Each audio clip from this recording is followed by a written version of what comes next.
Olá, está no ar o Opinião.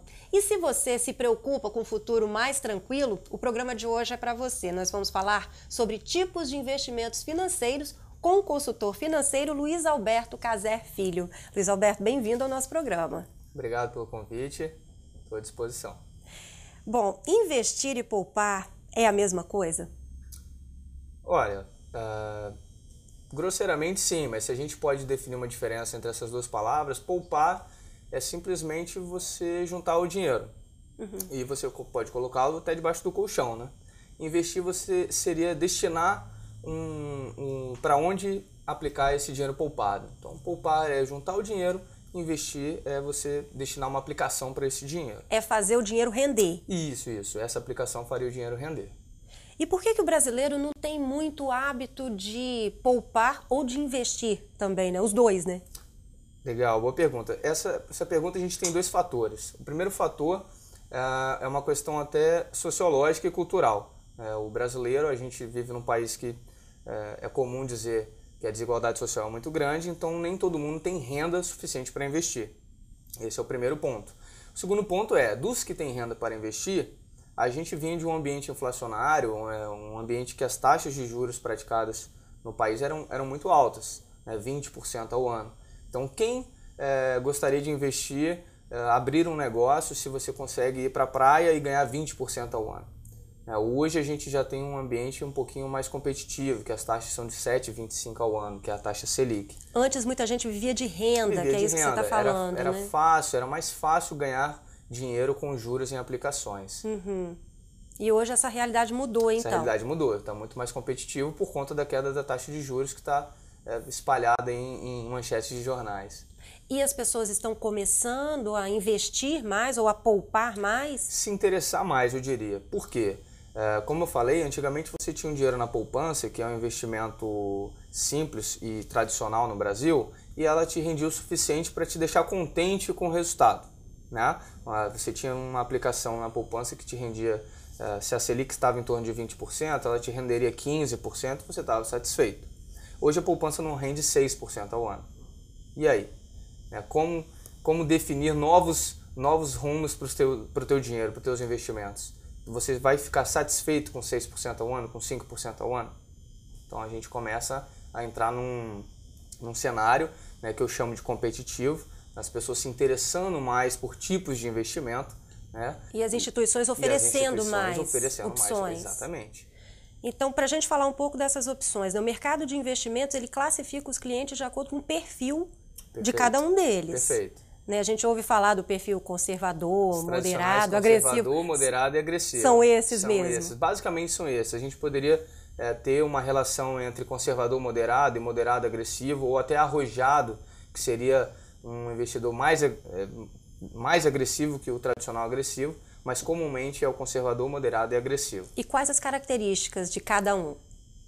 Bom, de forma bem simples, eu diria que o conservador ele é um investidor que não gosta de tomar nenhum tipo de risco. O que a gente chama de risco no mercado de investimentos? Investir em ações, por exemplo, investir em empresas. Então, o que ele investe? Ele investe em renda fixa, em poupança, 100% do capital dele em títulos do governo. Então, esse seria o investidor conservador. O moderado, como o próprio nome diz... Ou seja, só te interrompendo um pouquinho, o conservador ele não ganha muito, mas também não perde muito. Perfeito.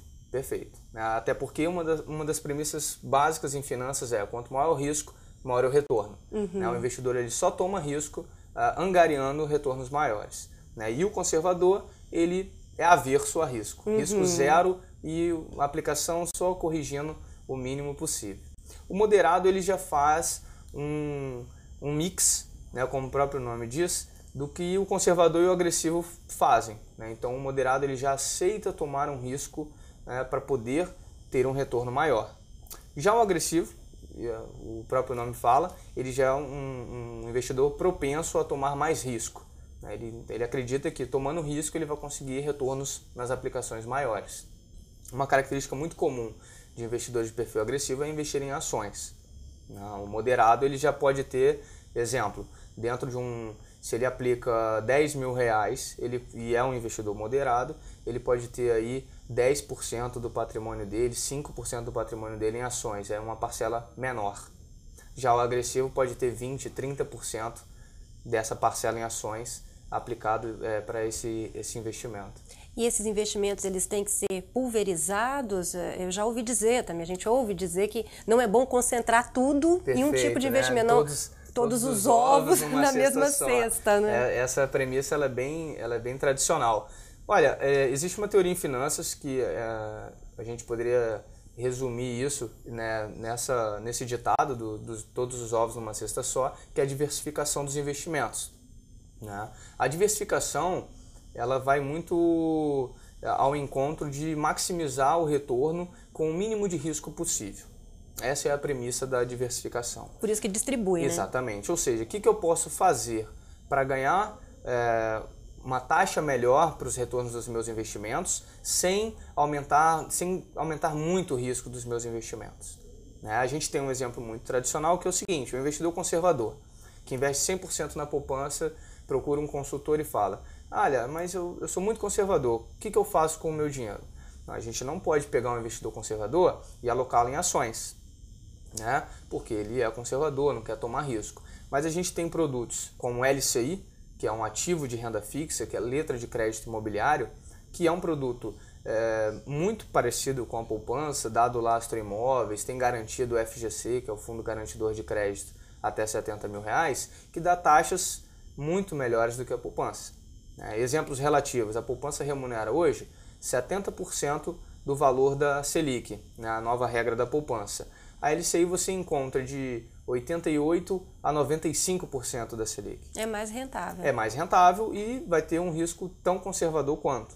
Então, aí, no caso, o conservador, o investidor conservador, ele teria também, os dois, também tem alternativas que podem otimizar a carteira dele nessa premissa de diversificação. Uhum. Inclusive, na poupança, ele não precisa estar com todos os ovos numa cesta só. Né, concentrar tudo na poupança, não Você estaria pode até melhorar perdendo diversificando a tua carteira. E um moderado, ele já combina poupança com ações? O moderado ele é exageradamente flexível, né? Ele pode combinar poupança provavelmente ele não vai ter, porque o próprio nome, ele sendo moderado, ele já vai ter alguns ativos como a LCI para substituir a poupança, ele vai ter fundos de investimento, né? Ele vai ter uma previdência balanceada, ele tem títulos públicos, ele tem ações, ele tem clubes de investimento, ele já consegue transitar sobre vários tipos de investimento, tomando riscos. Obviamente que esse moderado ele é um termo muito aberto, então até quando o investidor é moderado a gente tem que ter mais cuidado ainda para poder definir, né, exatamente qual o peso que ele quer ter em cada ativo desse,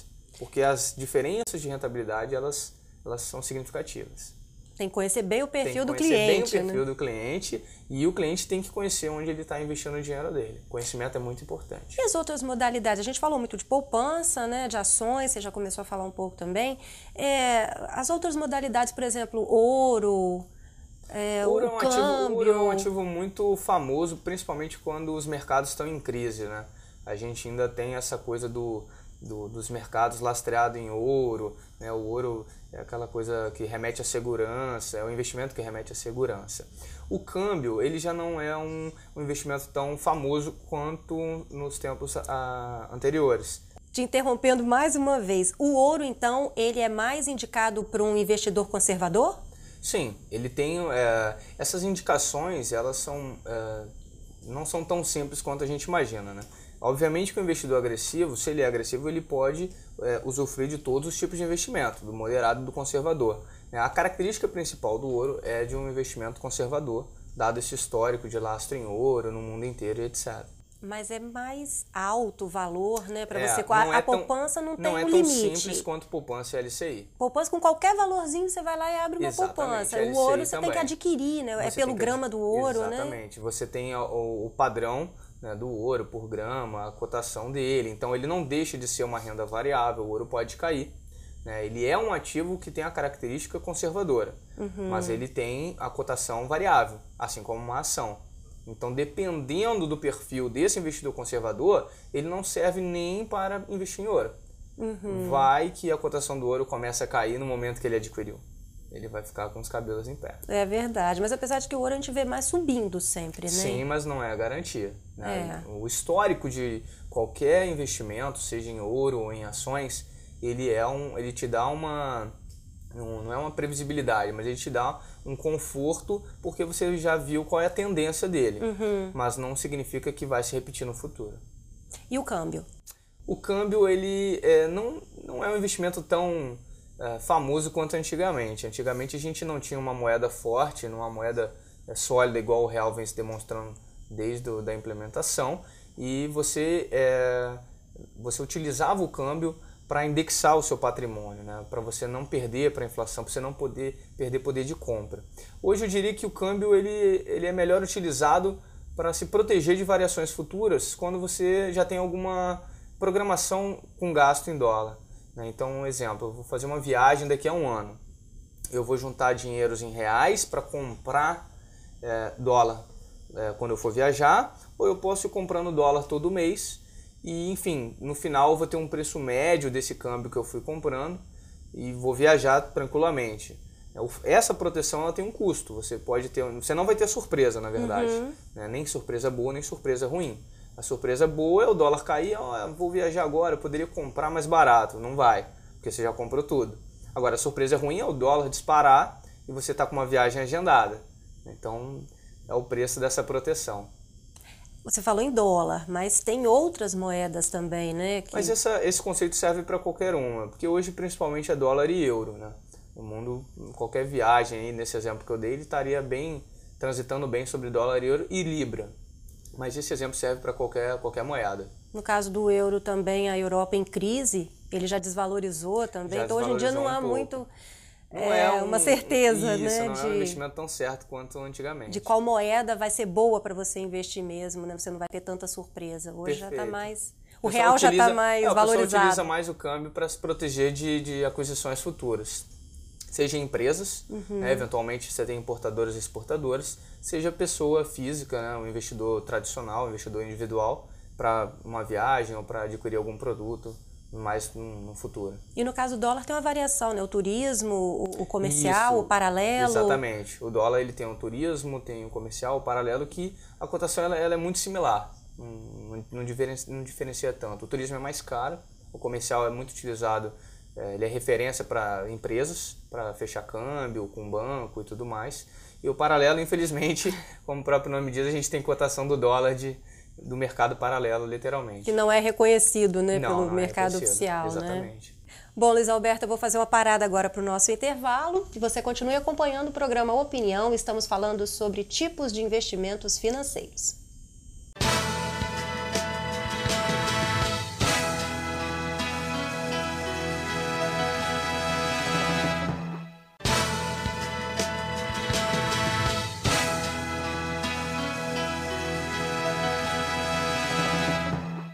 De volta com o programa Opinião. Hoje estamos falando sobre tipos de investimentos financeiros e estamos recebendo aqui no programa o consultor financeiro Luiz Alberto Caser Filho. Bom, Luiz Alberto, no primeiro bloco você chegou a comentar rapidamente sobre os fundos de investimentos, né? Então agora eu gostaria que você detalhasse um pouco melhor como é que funciona isso. Legal.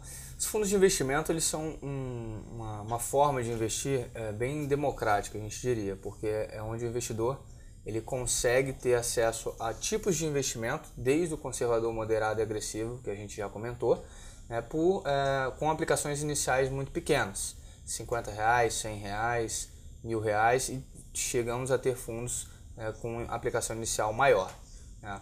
Basicamente, nesse tipo de investimento, nessa categoria, a gente tem três formas tradicionais de investir, que são os fundos de investimento em renda fixa, os fundos de investimento multimercado e os fundos de investimento em ações, sem contar os fundos de previdência, obviamente, né? E os fundos de renda fixa, eles vão ter subcategorias, mas basicamente são todos conservadores, né? O mais agressivo dos investimentos de renda fixa seria o fundo de investimento em inflação, né? Porque o mercado de inflação, apesar de ser lastreado em títulos públicos e tudo mais, ele tem o risco da inflação subir e cair, né? E a gente já viu que os investimentos eles são definidos entre renda fixa e renda variável, e tudo que varia tem a possibilidade de variar para baixo, assim como o ouro e a inflação, e isso torna o investimento mais agressivo. Os fundos multimercados, eles são os famosos hedge funds, que os americanos chamam assim. Você tem uma flexibilidade exagerada, inclusive, tem um questionamento muito forte com os órgãos autorreguladores, como a Anbima, por que o Brasil tem tantos tipos de fundo. Né? Mas basicamente eles são fundos com estratégias específicas.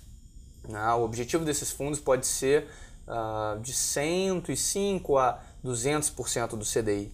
Né? Então, se a gente está falando de um fundo multimercado, dá um exemplo simples e prático, de um fundo multimercado de 140% do CDI, né? O CDI ele é derivado da Selic, que é a nossa taxa de juros, e a gente já viu no primeiro bloco que a poupança é de 70% do CDI, nós estamos falando de um investimento que é o dobro da poupança. Dobro.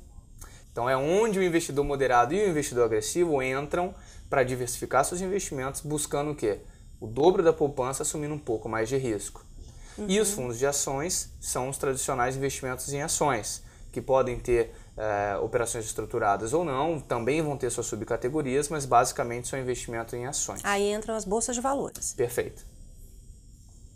E os clubes de investimentos? Os clubes de investimento, eles são uma forma, eu diria, mais doméstica de investir em ações. Eles são sobrinhos dos fundos de ações, se eu posso chamar assim. Por quê? Então são sempre para ações? Os clubes de investimento, sim. Eles podem investir em renda fixa, mas eles têm um peso máximo em renda fixa, porque o propósito dos clubes de investimento, que foi uma criação da Bovespa, é para investimento em ações. Então você tem que ter um mínimo de quantidade em ações para poder não estar enquadrado nas regras de clubes de investimento.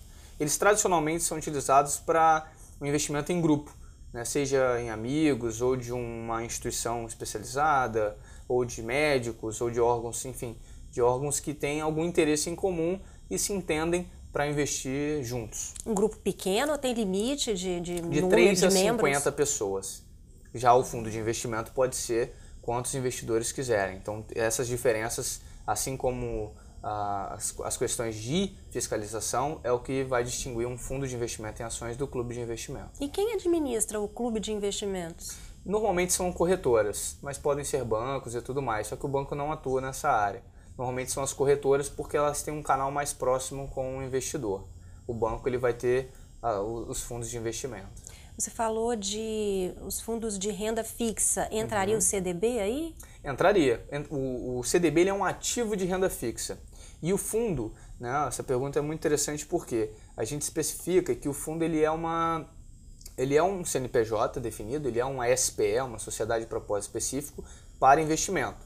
Então ele nada mais é do que um condomínio que cada cotista, cada investidor é um cotista, é dono da quantidade de cotas desse fundo, desse condomínio de investimento, dessa empresa. O que esse fundo faz? Ele investe o dinheiro dos cotistas. E ele pode estar comprando um CDB, ele pode estar comprando um título público, né, que os investidores comuns entendem como o famoso tesouro direto. Ele pode estar comprando uma LCI, ele pode estar comprando um título indexado à inflação, as NTN-Bs. Então, o gestor do fundo que vai decidir o que comprar e vender. Que aí são os produtos, CDB, os títulos. É isso aí, os ativos, exatamente. Já os multimercados podem investir em câmbio, podem investir no exterior, podem investir em juros, podem investir... Ele é bem mais flexível. Você falou dos títulos públicos, uma das minhas perguntas era essa mesmo, o Tesouro Direto. Como é que funciona? A gente consegue acessar, né, ao site do governo, né? A gente consegue comprar até pela internet? Exatamente. O Tesouro Direto, ele, na verdade, ele é o canal via internet para aquisição de títulos públicos. O título público, são os títulos hoje tidos como os mais seguros, porque quem emite o título público é o governo. Então, qual é o risco de um título? Qual é o risco de um CDB? O risco de um CDB é o risco do emissor. É o risco do banco quebrar. O risco de uma LCI, que a gente comentou, é o risco do emissor. O risco do banco que emitiu a LCI quebrar. E o risco do título público? É o governo. O governo quebrar. Exatamente. O país, né? Exatamente. Então, assim, a gente acredita que é o investimento mais seguro, porque se o governo quebrar, os CDBs já quebraram, as LCIs quebraram, enfim. Então, é tido como um investimento mais seguro. E aí a pessoa física mesmo faz? É mais fácil? A pessoa física faz, pode comprar via corretora ou via banco. A única situação que eu faço uma atenção especial nesse tópico é com relação aos custos operacionais, né? Eu acho que os investidores, no mercado que a taxa Selic está em 7,25, como que eu vou comprar um título público que me cobra 2,25 de taxa de administração ano? Eu vou ganhar quanto? Vou ganhar 5? É melhor ficar na poupança, que eu ganho 5,5, 6. Então essa conta o investidor vai começar a fazer, né? É o clique do novo cenário da economia. Não está mais 20% ao ano. Você não pode comprar um produto sem pechinchar o preço. Então você não pode investir sem verificar qual é o custo do teu investimento. Então nesse ponto eu acho que vale uma atenção especial, porque eventualmente o investidor entra no site do Tesouro porque leu uma reportagem ou nos assistiu aqui e faz a aquisição desse título público, como ele é conservador, um investimento seguro, tudo alinhado certinho. Mas a instituição que ele escolheu para comprar cobra uma taxa de administração muito cara. Então, que vai consumir o ganho dele. Então, nesse caso, era melhor ele ter ficado na poupança. E é esse senso crítico que as pessoas têm que começar a buscar conhecimento para ler as reportagens de jornal, que não é que a poupança ela se torna atrativa quando os juros caem. É porque, dependendo do investimento que você compara para estar escolhendo a poupança, ela pode ser atrativa. Mas isso não quer dizer que ela é o melhor investimento. Você tem que procurar outros para poder comparar com a poupança. E tem a ver com o valor que você tem para investir? Se você tem, por exemplo, mais de 10 mil reais, Depende é mais da interessante a poupança, ou mais de 50, eu já ouvi dizer que mais de 100 mil reais você já deve descartar a poupança. Depende da instituição. Normalmente os bancos, eles atrelam o desconto em tarifas ao montante investido, né? Instituições independentes, como as gestoras de recursos ou corretoras, elas já distribuem produtos que você consegue aplicar R$100 numa taxa de administração menor, talvez, do que um investidor que tenha R$100 mil num determinado banco. Então, acho que o grande clique é as pessoas se interessarem mais sobre o assunto, começarem a pensar em poupar, a comparar os tipos de investimento, entender o que é o perfil do investidor. Fazer conta. Fazer conta. Eu acho que essa é a frase-chave, fazer conta. Agora vamos falar um pouquinho de aposentadoria. Né, a instituição HSBC, ela fez uma pesquisa com mais de 20 mil pessoas em todo o mundo, e inclusive com brasileiros, né? E 6% dos entrevistados brasileiros disseram que investiram, apenas 6% desses entrevistados disseram que investiram uma parte do que ganham em planos alternativos de aposentadoria, e foi um dos índices mais baixos, né, entre os 20 países pesquisados. E desses entrevistados brasileiros, 52% acham que o governo é que deve arcar com a maior parte dos custos com a Previdência. Como é que você avalia o resultado dessa pesquisa? Olha, esse resultado eu acho que corrobora a primeira pergunta, né? As pessoas ainda não têm o hábito de poupar, não têm o hábito de investir.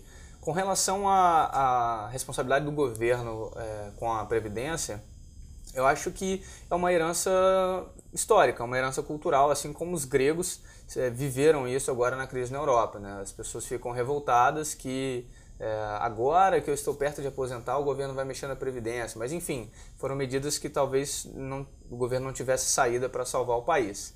E no nosso caso aqui, eu acho que tudo se resume a uma herança cultural, né, da nossa Previdência Social, que apesar de todos saberem que tem lá seus problemas, alguns falam que está até quebrada, né, a gente continua ainda querendo que ela nos ajude. Então fica um assunto bem polêmico, mas que corrobora que o brasileiro ainda não tem o hábito de investir. E quais as modalidades mais comuns de aposentadoria? A gente tem os fundos de pensão, né, os tradicionais fundos de pensão, que são os fundos de previdência de empresas, né, como a Petrobras ou um determinado banco, como a FUNCEF, da Caixa Econômica. E tem os famosos PGBLs e VGBLs, que são previdências privadas, né? O que são as previdências privadas? O investidor, ele aplica o dinheiro, ele economiza, ele define um valor mensal, ou um aporte esporádico, ou um aporte inicial, para contar com essa previdência privada no futuro. Para complementar. Para complementar, é a famosa previdência complementar, para complementar a renda que ele tem já com a aposentadoria tradicional. Ou com o próprio INSS também. Qual a diferença entre o PGBL e o VGBL? A principal diferença entre os dois planos é o benefício fiscal do PGBL. né? PGBL é Plano Gerador de Benefícios Livres, Exatamente. Né? Então ele tem esse benefício fiscal, principalmente para quem, exemplo, servidor público. Ele tem ele paga um tributo ao longo do ano, que ele é descontado em folha e tudo mais, e fazendo um planejamento financeiro que inclui esse PGBL, ele consegue abater desse imposto. Então é uma forma estratégica de montar um planejamento financeiro para esse tipo de investidor. O VGBL nada mais é do que os fundos de investimento que a gente falou até agora. Significa Vida Gerador de Benefícios Livres. Perfeito. Então a gente vai ter os planos de previdência também conservadores, moderados e agressivos, dado o balanceamento da quantidade de renda variável, de ações, na composição da carteira desses fundos. E qual a fase da vida ideal, Luiz Alberto, para a gente começar a programar a aposentadoria, já que a expectativa de vida aumentou muito, né? Exatamente. Quanto antes, melhor. Simples assim, mas eu tenho um argumento um pouco mais racional para esse quanto antes melhor, que é o seguinte: se cada um de nós pegar uma planilha ou uma calculadora para fazer conta de o que é mais vantajoso durante 20 anos, começar hoje juntando R$500 por mês ou começar daqui a 5 anos juntando R$1.000 por mês, o dobro. Você vai ver no final que é melhor começar hoje com R$500. Ou seja, é uma forma matemática de provar que quanto antes melhor. Porque muita você investe menos, né? Não é nem por isso, é o tempo. Tem muita gente que pensa o seguinte: eu vou esperar daqui a 5 anos. Quando eu tiver dinheiro, eu ainda não tenho dinheiro suficiente para investir. Muita gente fala isso. Então eu vou esperar daqui a 5 anos e eu começo juntando 1.000. A pessoa tem essa percepção ilusória de que vai ser melhor. Aí você faz conta e prova para a pessoa o seguinte: não, se você começar agora, 5 anos antes, juntando metade do que você está se propondo, vai ser melhor para você. Faz diferença. Faz diferença, ou seja, quanto antes melhor e mais barato.